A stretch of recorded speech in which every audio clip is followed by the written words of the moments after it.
मराठी मालिका विश्वातील लोकप्रिय अभिनेत्री पूजा बिरारी आणि सोहम बांदेकर ही जोडी काहीच महिन्यांपूर्वी लग्नबंधनात अडकली।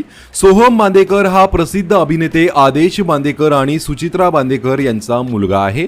दरम्यान लग्नानंतर अभिनेत्री पूजा बिरारी हिची काल पहिलीच वटपौर्णिमा होती। यावेळी फारसा तामझाम न करता तसेच कुठलाही ओव्हर मेकअपही न करता अगदी साधेपणाने पूजाने ही वटपौर्णिमा बांदेकरांच्या फार्म हाऊसमध्ये साजरी केली। आदेश बांदेकर यांचं मुंबईच्या जवळच एक मोठं फार्म हाऊस आहे। हिरव्यागार डोंगराच्या कुशीत त्यांचं हे फार्म हाऊस अगदी दिमाखात उभं आहे।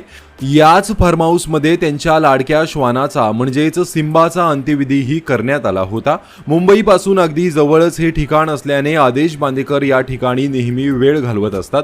आज पूजा आणि सोहमने देखील त्यांची पहिली वटपौर्णिमा त्यांच्या या फार्म हाऊसमध्येच साजरी केली।